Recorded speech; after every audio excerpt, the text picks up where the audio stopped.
히브리서 4장 12절에서 16절 말씀을 가지고 은혜의 보좌 앞에 담대히 나아가라 라는 그런 제목으로 함께 은혜를 나누겠습니다. 지금도 우리는 은혜의 보좌 앞으로 나아가고 있습니다. 은혜의 보좌에는 우리가 물리적인 어떤 현상으로 말할 수 있겠죠. 은혜의 보좌에는 하나님이 계시고 또 하나님 우편에는 예수님이 앉아 계십니다. 예수께서 하나님 우편에 앉으셨다는 말은 여러분 실제로 그렇게 앉으셨다는 그런 말이 아니고 상징적인 표현이에요. 시적 표현이죠. 그리고 대단히 비유적인 표현입니다. 이번에도 우리 한강 씨가 이 노벨 문학상을 받으면서 시적 산문을 써 내려가는데 아주 격렬하게 시적 산문을 써 내려가잖아요. 근데 우리에게도 이게 하나의 도전이 되는 겁니다. 그냥 우리에서 입에서 나오는 그런 말씀으로 기도를 하거나 찬양하는 게 아니고 하나님께서 우리의 상황 가운데 들려주는 하나님의 메시지를 시적으로 이렇게 표현할 수 있을까? 그게 아무리 소설이라 하더라도 대단히 함축적이고 굉장히 깨끗하고 그런 시적 감수성을 가지고 우리의 삶을 표현할 수 있을까요? 마가복음 10장에 나오는 이야기를 통해서 우리가 이게 대단히 상징적인 그리고 비유적인 그런 시적인 언어라는 것을 우리가 확인해 봅니다. 야고보와 요한이 예수님께 나와서 말하죠.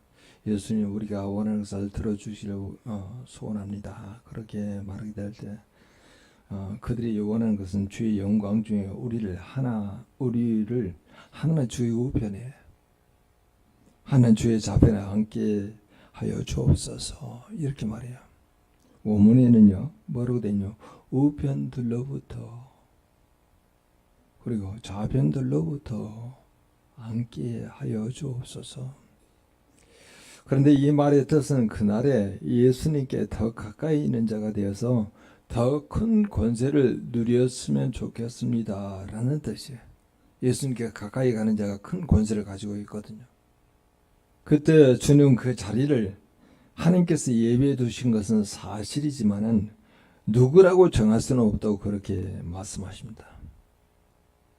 제자들이 원하는 것처럼 누구를 좌편 누구를 우편에 하나님 가까이에 앉게 하겠다고 하는 것은 보장 못한다는 거예요. 그건 너희들이 알 바가 아니고 하나님의 정하신 바라 그렇게 말씀하신 것이죠.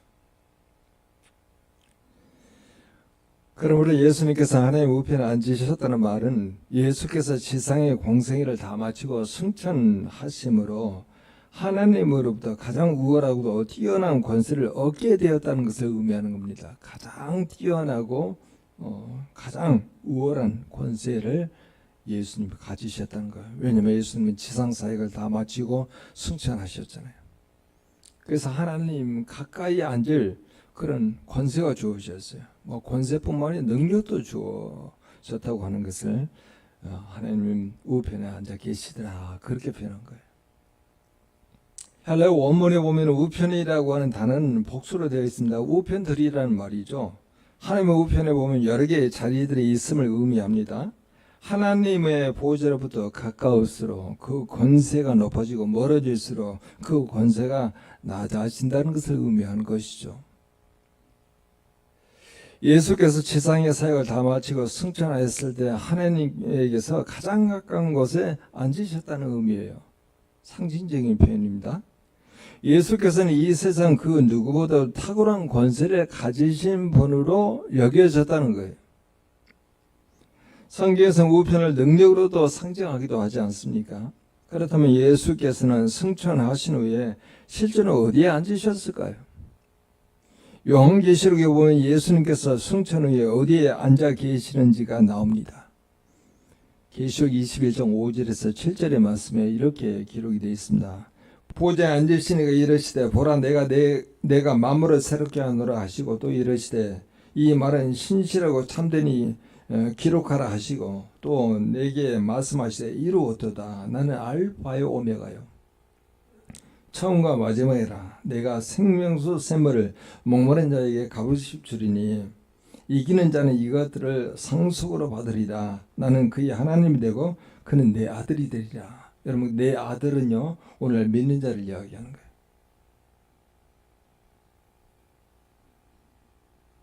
예수님 승천하고 또 뭐 승천하기 전에 이 표현된 내용으로 보게 되면 하나님 우편에 앉아 계셨다 이렇게 이야기하는데, 실제로 요한계시로 보면은 그 보좌에 앉으시는 예수 그리스도라는 거예요. 그분이 하나님이잖아요. 그 하나님이 육신의 몸을 가지고 이 땅에 오셨잖아요.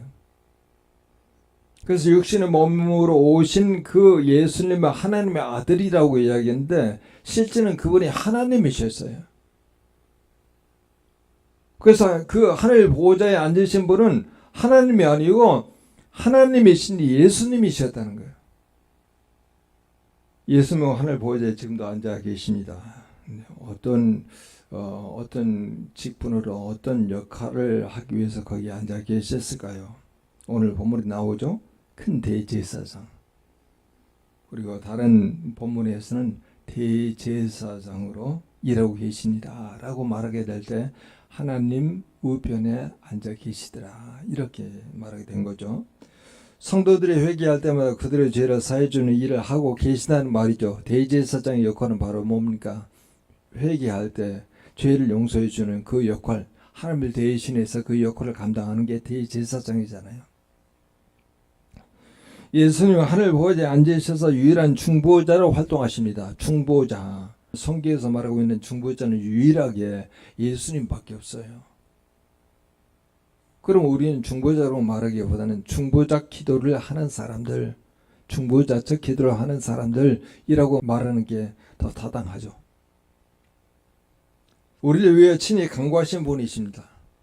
성령님도 그 역할을 하죠. 우리가 마땅히 빌바를 모를 때 성령님께서 우리를 위해서 말할 수 없는 탄식으로 기도하신다. 성령도 그 역할을 하고 있지만은 우리 주님께서 하늘 보좌 우편, 하나님 우편에 앉으셔서 중보자적 기도를 끊임없이 하고 있어요. 예수님이 재림할 때까지 계속 그 기도를 하고 있습니다. 누구를 위해서? 믿는 자들을 위해서. 또 하나님께서 하나님의 아들 예수 그리스도가 하늘 보좌에 앉으셔서 또 어떤 역할을 하냐면은 뒤언자 역할을 합니다. 여러분, 뒤언자 역할을 할 때 꼭 반드시 알아야 할 그 단어는요, 그게 보혜사예요. 뒤언자는 보혜사입니다. 그래서 보혜사를 우리가 모르면 파라클레토스라고 이야기하죠. 그래서 그분이 우리를 옆으로 부르십니다. 예수 그리스도가 하늘 보좌 우편에 앉으셔서 우리를 부르세요. 곁으로 부르십니다. 파라라고 하는 것이 곁에라는 뜻이고, 클레토스는 부르신다. 불러가지고 우리를 도와준다는 거예요. 그리고 우리를 위로합니다. 그리고 우리를 옹호합니다. 그리고 우리를 위로하십니다. 그리고 상담해 주시기도 하죠. 너무나 좋으신 하나님이시잖아요. 사랑하는 전임 가족 여러분, 은혜의 보호자 앞에 담대히 나아갈 준비가 되셨나요? 은혜의 보호자 앞에 담대히 나아가려면 어떤 과정이 필요할까요? 그 보호자에는 예수 그리스도가 앉아 계시잖아요. 먼저 하나님의 말씀 속으로 여러분 들어가야 합니다. 하나님의 메시지를 통하여 우리의 마음과 생각과 뜻을 여러분 점검하셔야 해요. 여러분, 그 말씀이 오늘 기록되어 있습니다. 여러분 12절 같이 한번 읽어보죠. 같이 읽겠습니다. 하나님의 말씀은 살아있고 활력이 있어 좌우에 나서는 어떤 검보다도 예리하여 혼과 영과 관절과 고수를 찔러 쪼기까지 하여 또 마음의 생각과 뜻을 판단하나니. 하나님의 말씀은요, 우리의 가장 내밀한 곳을 파헤칩니다. 가장 은밀한 곳을 파헤쳐요. 그래서 우리의 영혼과 육체의 모든 부분을 다 관통하는 거죠. 여호와의 말씀이 살아있다는 거예요. 그리고 활력이 있다는 거예요. 역동적으로 그 말씀이 우리의 삶 가운데 들어와서요, 우리의 삶의 은밀한 곳을 다 뒤집어 놓는 거예요. 여러분, 지금 전인교회에서 묵상하고 있는 지금 열왕기 하에 있는 내용도 여러분 동일하게 말씀하고 있잖아요. 요시야 왕이 hilge가 발견한 그 율법책을 발견하고 난 다음에 모든 백성들, 선지자, 제사장 그리고 장로들을 한 곳에 불러 모아놓고 모세오경을 다 읽어줍니다. 그러면서 말씀하시죠. 언약을 새롭게 하자. 그리고 마음과 뜻을 다하여 여호와께 순종하자. 여호와의 계명과 명령과 규례를 잘 지켜 행함으로 언약이 이루어지게 하자. 그게 요시야 왕이 율법책을 발견하고 난 다음에 많은 백성들을 선동해서 그런 분위기로 가자고 하니까 우리가 따르리이다. 모든 백성이 그렇게 말하잖아요. 오늘 우리에게 주신 열왕기하 그 본문에도 또 나오지 않습니까? 율법의 말씀대로 하나님께 돌이킨 자는 요시야 이전에도 없었고 요시야 이후에도 없었다. 여러분 우리 전인교회는 동일하게 지금 이야기하고 있는 거예요. 과연 여호와의 말씀에 따라 살아가는 전인 공동체가 되기를 원하고 있는 것인가? 우리가 하나님의 말씀을 가까이 그리고 자주 대면하면 할수록요 우리 자신의 연약함을 발견하게 됩니다. 우리의 부패함, 우리의 죄악됨, 우리의 범죄함, 우리의 부족함을 깊이 발견하게 되죠. 실로 우리는 하나님의 말씀을 통해서 우리가 얼마나 비열하고 부패하고 거짓된 존재임을 깨닫게 됩니다.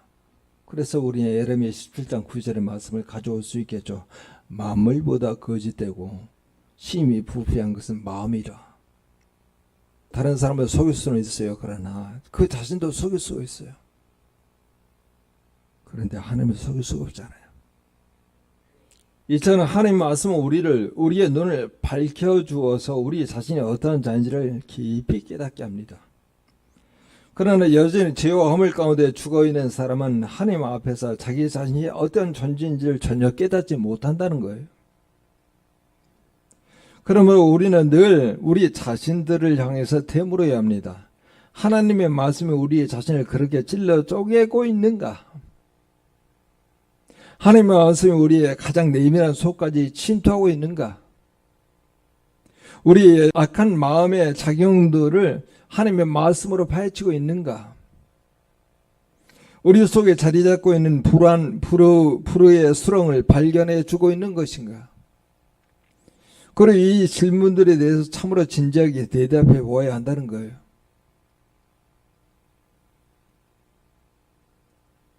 여러분 만일 하나님의 말씀이 우리를 그렇게 밝혀주고 있다는 사실을 뼛속 깊이 인식한다면은 우리는 이사야처럼 그런 고백이 나올 수 있습니다. 오라 나는 망하였도다. 요절은 또 그렇게 말할 수 있죠. 내가 나를 미워하느니라.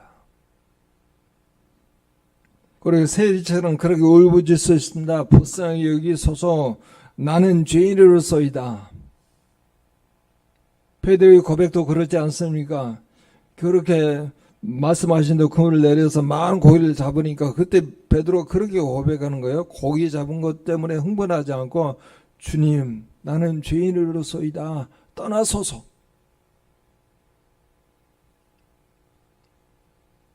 그러나 만일 우리가 이런 체험과 전혀 무관하다고 한다면 그런 고백이 가능하지 않다고 하면은 우리 신앙 고백이 어떠든지 다른 그리스도인이 우리 자신을 어떻게 평가하든지 간에 우리는 여전히 하나님의 말씀의 능력을 맛보지 못한 것이 됩니다.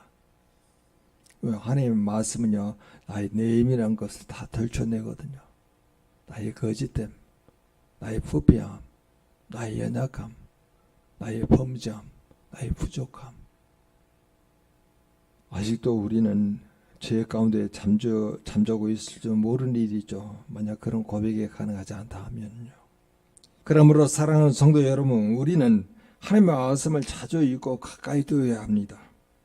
또한 그 말씀의 의미와 그 속에 내포되고 있는 하나님의 섭리, 하나님의 메시지를 발견할 줄 알아야 합니다. 만약 우리가 이런 일을 매일 되풀이해서 행한다고 한다면은 우리는 하나님의 말씀의 능력을 깊이 체험하게 된다는 거예요. 하나님의 말씀 능력이 있잖아요. 살아있잖아요.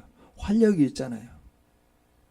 우리 자신이 연약함 또로 그로 인해서 하나님께 매달릴 수밖에 없는 것을 인정함으로써 만사가 하나님의 능력으로 이루어지기를 깊이 체험하게 되는 과정으로 발전할 수 있겠죠. 하나님께서 여러분 광야에서 이스라엘 백성들에게 한꺼번에 여러분 광야에서 먹을 만나를 내려주지 않았어요. 매일매일 내려주셨어요. 우리가 금요일 날에는 이틀분을 내려주셨죠. 왜냐하면 안식일 날은 쉬어야 하니까. 이는 매일매일 새로운 양식을 먹어야 한다는 말이에요. 마찬가지로 오늘 우리 성도들 역시 하나님의 생명의 만나를 그날 모아드려야 합니다. 어제 은혜 받았던 그 내용 오늘 우리가 또 이렇게 그걸 적용하는 게 아니고 오늘 새로운 양식을 먹고 그 양식으로 살아가고 있음을 증거해야 한다는 거예요. 하나님께서 오늘 이와 같은 그런 메시지를 주셨기 때문에 그 메시지에 근거해서 내가 어떤 선택과 결정을 하는 거예요. 이렇게 매일매일 주의 양식을, 주의 말씀의 양식을 먹게 되어 그 하나님이 주신 그런 메시지를 살아가는 그런 삶을 살아가게 되면은 뭘 경험할 수 있다고요? 하나님의 능력을 경험할 수 있어요. 하나님의 권세를 경험할 수 있어요. 그래서 시편 119편 130절에 주의 말씀을 열면은 빛이 비치어 우던 사람을 깨닫게 하나이다 이렇게 말씀하네요. 주의 말씀을 열면은 빛이 비쳐서 우둔한 사람을 깨닫게 하느니라. 데살로니가전서 2장 13절도 이렇게 말합니다. 이러므로 우리가 하나님께 끊임없이 감사함은 너희가 우리에게 들은 바 하나님의 말씀을 받을 때에 사람의 말로 받지 아니하고 하나님의 말씀으로 받음이니 진실로 그러하도다. 이 말씀이 또한 너희 믿는 자 가운데서 역사하느니라. 말씀이 운동한다는 거예요. 그 말씀이. 말씀은 하나님이잖아요. 하나님 믿고 신뢰한 그런 마음을 그 주님이 주신 그런 말씀대로 살아가게 되면은 역사하는 힘이 있다는 거예요. 베드로전서 1장 23절도 우리가 말합니다. 너희가 거듭난 것은 썩을 씨로 된 것이 아니요 썩지 아니할 씨로 된 것이니 살아있고 항상 이는 하나님의 말씀으로 되었느니라. 그렇게 말해요. 우리가 거듭난 것은 썩을 씨로 된 것이 아니고 썩지 아니할 씨로 된 것이니 살아있고 항상 이는 하나님의 말씀으로 된 것이나 이걸 요한복음에 그렇게 말하죠. 물과 성령으로 거듭나지 아니하면은 하나님 나라에 들어갈 수 없느니라. 그때 물은요 말씀이에요. 자, 본문의 13절 말씀도 같은 흐름으로 우리에게 말씀하고 있는데 그것도 한번 같이 한번 읽어보도록 하죠. 같이 읽겠습니다. 지으신 것이 하나도 그 앞에 나타나지 않음이 없고 우리의 결산을 받으실 이의 눈앞에 만물이 벌거벗은 것 같이 드러나느니라. 드러나다는 헬라적 의미는요 위장이나 숨김이 없이 모든 실상이 명백히 드러난다는 뜻이에요. 자, 우리가 하나님의 말씀 묵상하게 될 때 여러분 우리의 모든 은밀한 것이 다 드러날 수 있을 정도로 묵상하셔야 한다는 거예요. 하나님께서 말씀하셨잖아요. 모든 것을 드러나게 하신다. 그리고 지으신 것이 하나도 그 앞에 나타나짐이 없고 우리의 결산을 받으실 이의 눈앞에 만물이 발가벗은 것 같이 다 드러난다는 거예요.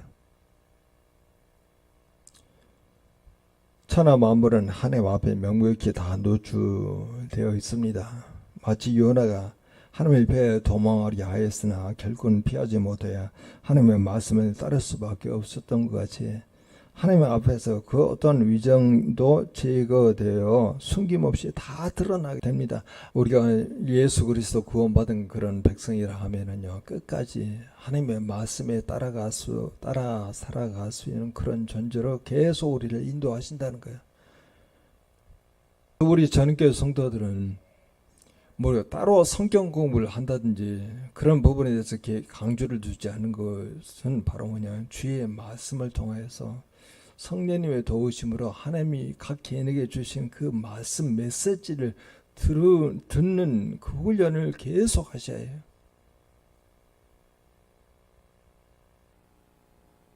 하나님께서는 이 만물을 주의 말씀으로 다 감찰하십니다.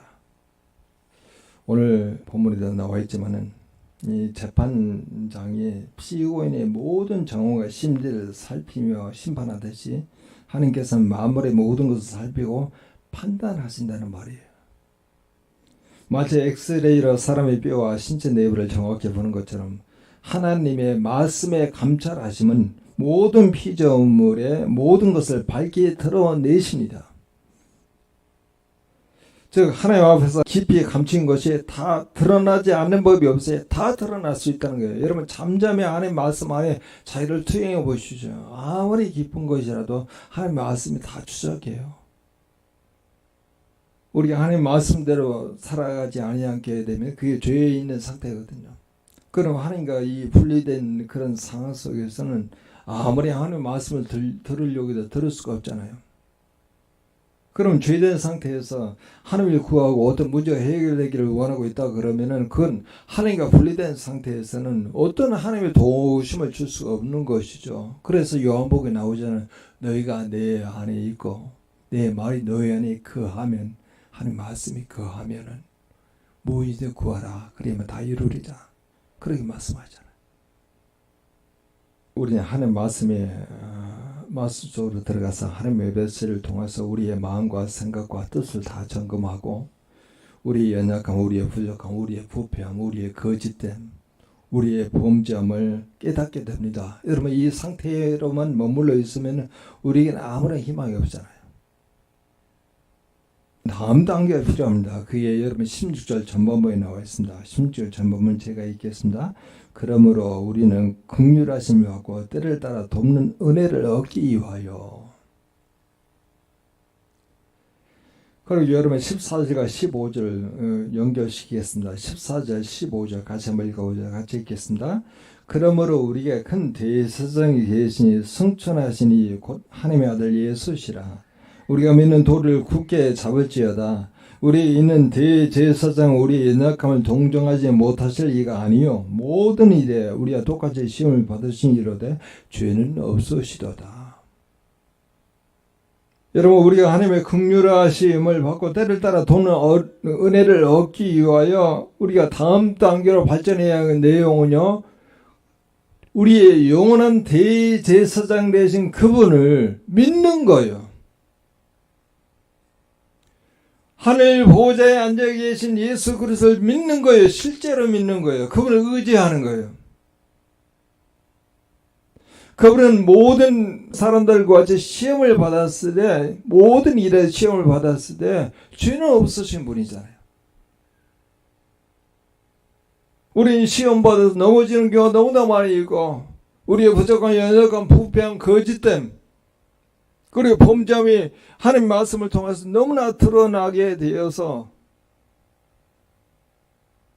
이 문제를 어떻게 해결하겠어요?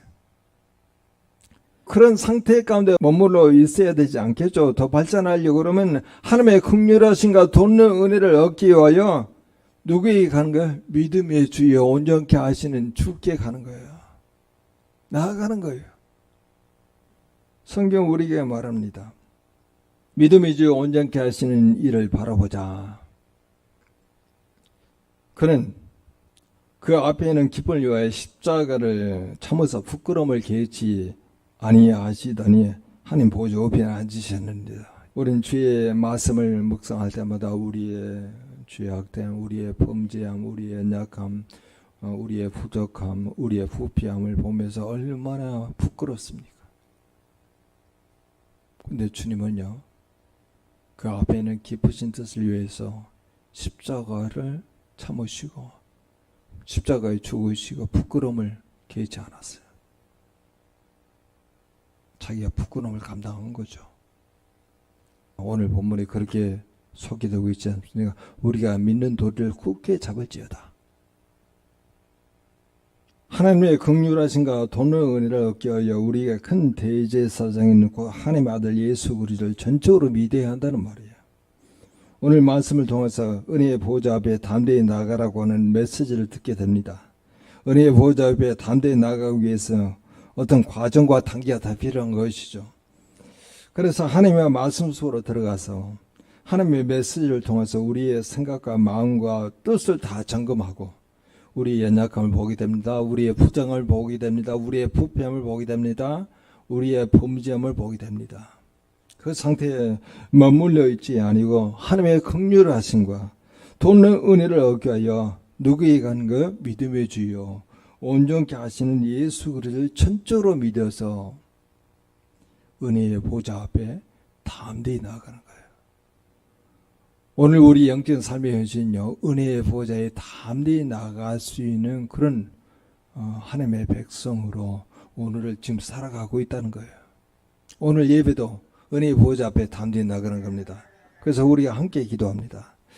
하나님의 말씀 속으로 들어가서 하나님의 메시지를 통해서 우리의 마음과 생각과 뜻을 점검하고 우리의 연약함, 우리의 부족함, 우리의 부패함, 우리의 범죄함을 깨닫게 되니 하나님의 긍휼하심과 돕는 은혜를 얻게 하여 믿음의 주 온전케 하신 예수 그리스도를 진정으로 믿어 은혜의 보좌 앞에 담대히 나가는 우리 공동체가 되게 하옵소서. 다 같이 통성으로 기도합니다.